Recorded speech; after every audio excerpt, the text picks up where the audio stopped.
یہ دجال ہے کون، اس کے بارے میں کیا کیا ہے، مختصر سی تشریح سمجھ لیجئے۔ اللہ کے رسول صلی اللہ علیہ وسلم نے فرمایا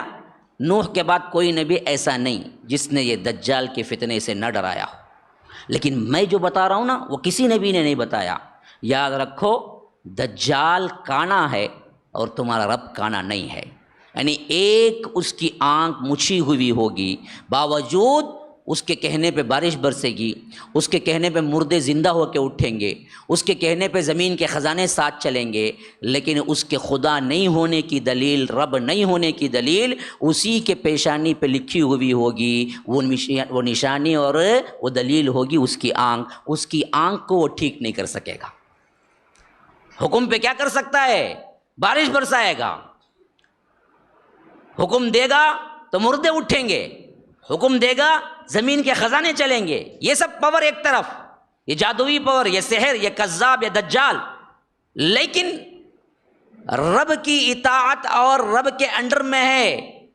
اپنے آپ کی آنکھ ٹھیک نہیں کر سکے گا، آنکھ اس کی مچھی ہوئی ہوگی، بلکہ کیا ہے، مسح کی ہوئی، اسی سے مسیح، دیکھیے ایک مسیح جھوٹا ہے، ایک مسیح سچا ہے۔ جھوٹے مسیح کو قتل کرنے کے لیے سچے مسیح آئیں گے، مسیح عیسیٰ ابن مریم، مسیح الدجال، دونوں کا نام مسیح ہے۔ اب مسح یمسح کا مطلب ہے پوچھ دینا، پوچھ دینا، تو مسیح الدجال کا نام یوں پڑا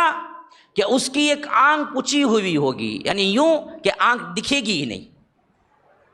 آج کیا ہے، بہت سی تصویریں یوٹیوب وغیرہ میں ڈال دی ہیں کہ دجال ایسے ہوگا، نعوذ باللہ، ہم تصور نہیں کرتے، جتنی بات آئی ہے اتنی ہی کہہ سکتے ہیں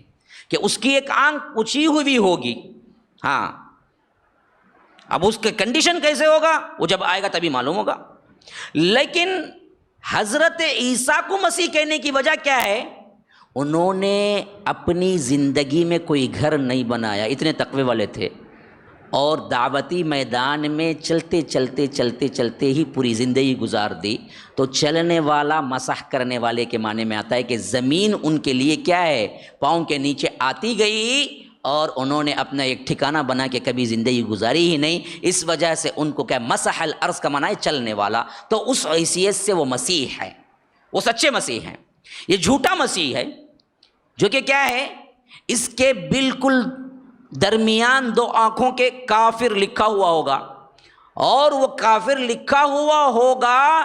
تو پڑھنے والا جو ہوگا نا وہ صرف مومن پڑھ سکے گا، خواہ ان پڑھ ہو خواہ جاہل ہو، خواہ پڑھ سکتا ہو یا نہ پڑھ سکتا ہو، لیکن اسے نظر آئے گا اس کے پیشانی پہ کافر لکھا ہوا ہوگا۔ جو ایمان سے خالی ہوگا، خواہ وہ ایجوکیٹڈ ڈاکٹر انجینئر ہو، تبھی بھی نہیں پڑھ سکے گا، اس کی جال میں آئے گا۔ ایک بات۔ دوسری بات یہ ہے کہ اللہ کے رسول صلی اللہ علیہ وسلم نے فرمایا یہ دجال جب آئے گا تو یہ اتنا بڑا فتنہ ہے کہ کسی نبی نے کیا ہے، اس کو اپنی قوم کے پاس نہ ڈرایا ہو تو وہ اپنے لحاظ سے ہر ممکن کوشش کرے گا کہ اس کے رب ہونے پر لوگ ایمان لے آئے۔ ابن کثیر رحمہ اللہ کہتے ہیں کہ پہلے وہ کہے گا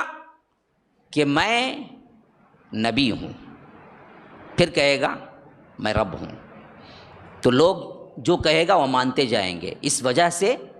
کہ وہ اپنے آپ میں شعبدہ بازیاں بتائے گا۔ تو معلوم ہو گیا دجال بھی جو ہم سمجھتے ہیں کرامات اولیاء اور اس واسطے کیا ہیں، اس کے چکر میں پڑتے ہیں، تو لوگ آخری زمانے میں بھی اسی وجہ سے گمراہ ہوں گے کہ اس کے جو کرامات ہیں، حالانکہ وہ کرامات میں شعبدہ بازیاں ہیں، سحر کی وجہ سے یا اللہ نے کچھ پاور دیا ہے اس کی وجہ سے وہ کرے گا، تو لیکن لوگ سمجھیں گے کہ یہ بہت بڑا معاملہ ہے، یہ بہت بڑا اللہ والا ہے، یا تو یوں سمجھ لیں گے یہی رب ہے، یہی خدا ہے، آخرکار اس کو مانتے جائیں گے۔ تیسری بات یہ ہے کہ دجال کے سلسلے میں اللہ کے رسول نے کہہ دیا وہ آ چکا ہے، پیدا ہو چکا ہے، اسی لیے یہ نہیں کہا کہ پیدا ہوگا، فرمایا کہ خروج، نکلے گا، اب ہے، تب تھا، کب سے ہے یہ معلوم نہیں۔ وہ کون ہے؟ انسانوں میں سے ہے، جن ہے، شیطان ہے، کیا ہے؟ نہیں، نسل انسانی سے ہے، حضرت آدم کے بیٹوں میں سے ہی ہے دجال۔ کہاں ہے کسی خاص جگہ پتہ نہیں ہے، لیکن اتنا معلوم ہے کہ تمیم داری ایک صحابی ہیں جو اللہ کے رسول صلی اللہ علیہ وسلم کے زمانے میں کشتی کا سفر کیا، جہاز کا سفر کیا، اور جاتے جاتے وہ جہاز کا راستہ بھول گئے اور جہاز انہیں کسی جزیرے میں لے جا کے چھوڑ دیا۔ وہ کہتے ہیں کہ میں وہاں اترا تو میں نے ایک عجیب و غریب انسان کو یا جانور کو دیکھا جسے جساسا کہتے ہیں، جساسا، یعنی پورا اس کا اینڈنگ کہاں ہے، اس کا منہ کدھر ہے، اس کا پیر کدھر ہے، کچھ نہیں معلوم ہو رہا تھا، دونوں ایک ہی طرح کے تھے اور پورا جسم بال تھے، بھرا ہوا تھا۔ مجھے عجیب سا لگا تو اس نے کہا کہ آگے جاؤ، آگے تمہیں بلا رہا ہے، آگے جاؤ۔ تو میں اس کے اشارے پہ آگے گیا تو میں نے دیکھا کہ زنجیروں میں بند ایک آدمی پڑا ہوا ہے، اور میں نے اسے دیکھا تو اس نے مجھ سے سوال کرنا شروع کیا کہ فلاں جگہ جو دریا ہے کیا اس میں پانی ہے یا سوکھ گیا ہے؟ پھر پوچھا ایک نبی آنے والے تھے، کیا وہ آ گئے ہیں یا ابھی نہیں آئے ہیں؟ اور پھر پوچھا کہ جزیرۃ العرب میں ہریالی آ گئی ہے نہ ابھی سوکھا ہے؟ تو میں نے کہا کہ یہ سب سوالوں کا جواب تو میں دے رہا ہوں، لیکن تو بتا کہ کون ہے؟ کہا کہ میں دجال ہوں، میرے نکلنے کا وقت وہ ہوگا جب جزیرۃ العرب میں ہریالی آ جائے گی اور فلاں کنویں کا پانی سوکھ جائے گا اور وہ نبی جو آنے والا ہے وہ نبی آ جائے گا تو پھر میں آؤں گا۔ تو یہ واقعہ وہ اپنی آنکھوں سے دیکھتے ہیں۔ پھر اس کے بعد جب وہ اللہ کے رسول صلی اللہ علیہ وسلم کے پاس پہنچتے ہیں تو اسی وجہ سے ایمان لاتے ہیں، وہ عیسائی ہوتے ہیں، لیکن یہ ذکر کی وجہ سے ایمان لا کے کہتے ہیں اللہ کے رسول صلی اللہ علیہ وسلم سے کہ اللہ کے رسول صلی اللہ علیہ وسلم میں نے ایسا دیکھا۔ تو اللہ کے رسول کہتے ہیں کہ تمیم داری جو تم نے مجھ سے بیان کیا اگر میں لوگوں کو جمع کر دوں تو تم لوگوں کے سامنے بیان کرو گے؟ کہا کہ اللہ کے رسول ضرور بیان کروں گا۔ تو اللہ کے رسول نے سب کو جمع کیا، الصلاۃ جامعۃ، تو لوگ دوڑے آئے۔ کہا کہ تمیم داری نے ایک واقعہ دیکھا ہے، میں ان سب کو سنانا چاہتا ہوں، میں بھی سمجھتا ہوں کہ یہی وہ دجال ہے جو آنے والا ہے۔ تو اللہ کے رسول نے ان کی بات کو مثبت خیال اظہار کیا اور معلوم ہو گیا کہ یہ وہی دجال ہے جو آج بیڑیوں میں جکڑا ہوا ہے، لیکن آنے کا وقت قریب ہے، پیدا ہو چکا ہے اور نسل انسانی سے ہے، آدم کے بیٹوں سے ہے، اور اس کا زمانہ